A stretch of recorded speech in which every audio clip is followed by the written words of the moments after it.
Basic सी problem है English में और वो है वर्ड मीनिंग्स, अच्छी वोकैबुलरी। फ्रेंड्स, या तो हम वर्ड्स को याद नहीं कर पाते और अगर याद कर लेते हैं तो उन वर्ड्स को अपने माइंड में नहीं रख पाते, और अगर माइंड में भी रख लेते हैं तो सही टाइम पर सही वर्ड का यूज नहीं कर पाते। Hi my dear friends, my name is Rahul Arora and I am the founder of EnglishTalkIndia.com।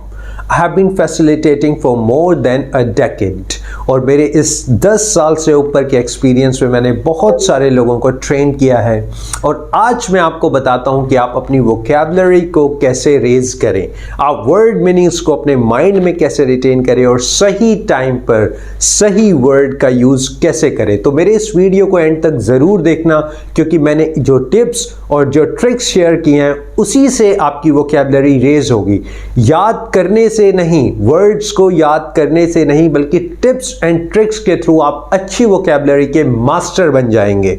तो चलिए शुरुआत करते हैं टिप नंबर 1 से। टिप नंबर 1 कहता है कि हमें सिंगल वर्ड्स याद ही नहीं करने।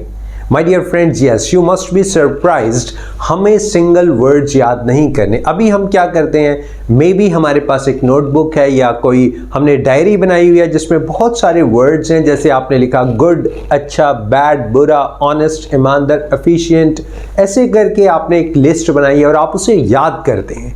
राइट, आप ऐसे ही याद करते हैं, गुड, अच्छा, बैड, बुरा। Right, this is not the right way. आपने सेंटेंसेस को माइंड में रखना है। आई रिपीट माई वर्ड्स, आपने सेंटेंसेस के थ्रू अपनी वोकैबुलरी को इनहैंस करना है। फॉर एग्जाम्पल, आपने वर्ड लिखा है एफिशिएंट, एफिशिएंट, तो आपने वर्ड याद नहीं करना है, इसके साथ एक सेंटेंस ऐड करना है। For example, he is an efficient engineer, he is an efficient doctor.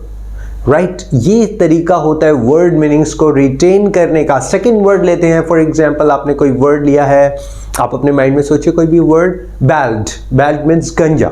Right, he is bald, he is playing a role of bald man. ऐसे आपने वर्ड्स को रिटेन करना है। कुछ हार्ड वर्ड्स होते हैं इंग्लिश में, जैसे कि एक वर्ड लेते हैं नेचुरल कैलामिटी, नेचुरल कैलामिटी, प्राकृतिक विपदाएं। अगर इस वर्ड को आप याद करोगे तो डेफिनेटली शायद याद तो हो जाए, लेकिन आप एग्जैक्ट टाइम पर यूज नहीं कर पाओगे। तो एक वर्ड लिया हमने नेचुरल कैलामिटी, अब आप इसको सेंटेंस में कन्वर्ट करो। For example, there is no natural calamity in Delhi, there is no natural calamity in Jaipur.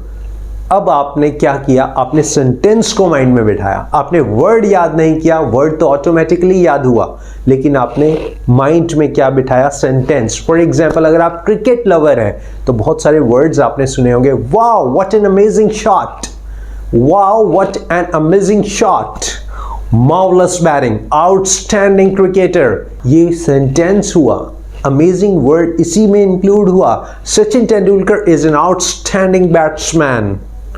अब आपने सेंटेंस को रिटेन किया। So my dear friends, tip number 1 कहता है कि आपने सेंटेंसेस को माइंड में रिटेन करना है। बढ़ते हैं टिप नंबर 2 की तरफ। आपने सारे वर्ड्स, जितने भी वर्ड्स को रिटेन करना है वो इमेजेस और पिक्चर्स के थ्रू करना है। इमेजेस एंड पिक्चर्स, विजुअलाइज करना है आपने वर्ड्स को। Suppose you are a housewife, आप मेरा वीडियो देख रहे हैं, maybe you are a male और फीमेल। राइट, आप एक फीमेल हैं, आप किचन में जाइए, अब आपको वर्ड्स विजुअलाइज करने हैं। आप देखिए किचन में क्या क्या है, सारे यूटेंसिल्स, उनका कोई ना कोई इंग्लिश में नाम है। आप सारे स्पाइसेस देखिए, उनका भी कोई ना कोई नाम है।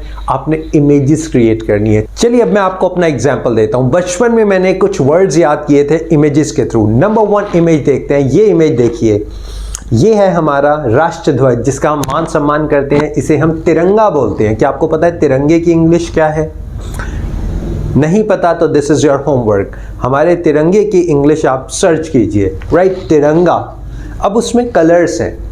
Number 1 colour is, may be आपने कहा orange, it's not orange, it's saffron, saffron colour है। और जिस पट्टी में ये है उसे हम बोलते हैं band, band.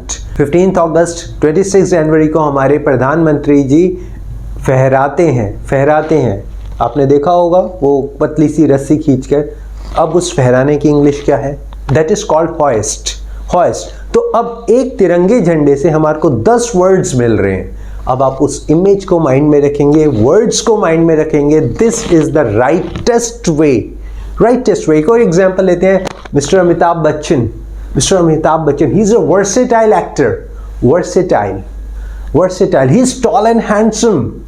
He is tall and handsome. आपने सेंटेंस बोलना है पूरा. मैंने टिप नंबर 1 में आपको कहा आपने सेंटेंस को माइंड में रखना है. Tall and handsome नहीं. He is tall and handsome. Mr. Amitabh Bachchan is tall and handsome. He is a versatile actor. इस तरीके से आप पिक्चर्स और इमेजेस को अपने माइंड में रिटेन करेंगे और सारी वोकैबुलरी आपके माइंड में फिक्स हो जाएगी. अब जो भी सिचुएशन होगी, जो भी कंडीशन होगी, आप उसी सिचुएशन और उसी कंडीशन के अकॉर्डिंग उस वर्ड को यूज कर पाएंगे. फॉर एग्जाम्पल, कहीं बाढ़ है, बाढ़ से रिलेटेड वर्ड आपके माइंड में आएंगे क्योंकि बाढ़ की इमेज आपके माइंड में है. कुछ वर्ड जैसे रेस्क्यू, टीम, ये कुछ वर्ड्स आपके माइंड में रहेंगे क्योंकि बाढ़ की इमेज आपने माइंड में बिठाई. तो माय डियर फ्रेंड्स, आपने फर्स्ट क्या करना है, वर्ड्स याद नहीं करने, आपने सेंटेंसेस माइंड में रखने हैं. टिप नंबर 2 सेज आपने पिक्चर्स और इमेजेस के थ्रू माइंड में रिटेन करने हैं word meanings. My dear friends, आप देश या विदेश के किसी भी कोने में और अच्छी इंग्लिश बोलना चाहते हैं, आप हमारा online spoken English program join कर सकते हैं. इसमें हम आपको लाइव ट्रेनिंग देते हैं. It is not at all pre recorded videos. Keep it in your mind. इसमें आपको लाइव मेंटोर मिलते हैं, लाइव ट्रेनर मिलते हैं जो आपकी इंग्लिश को इम्प्रूव करवाते हैं. And age is not a barrier. Tip number 3 which is very much valuable. Tip number 3, अगर आपने ये टिप मिस की तो माय डियर फ्रेंड्स आपको वोकैबुलरी कभी नहीं आएगी. सॉरी टू से.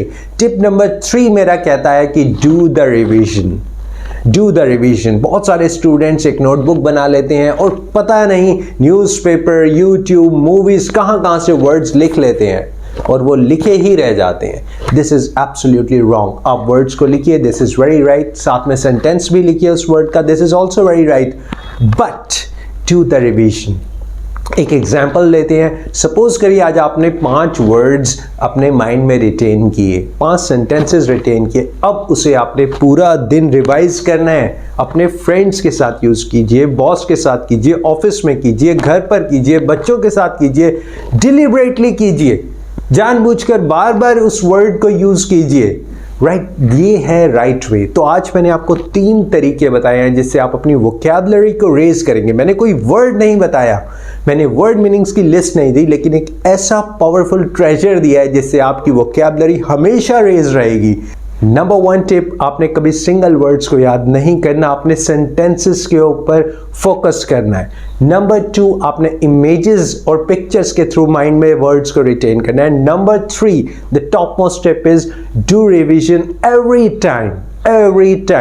सो अगर आप ये 3 टिप्स फॉलो करते हैं तो my dear friends, definitely you will find tremendous changes in your vocabulary, in your word meanings, and of course your English language. So thank you very much for your valuable time. Keep progressing, keep working, keep practicing your English, and keep flourishing. Thank you very much. Thanks a lot.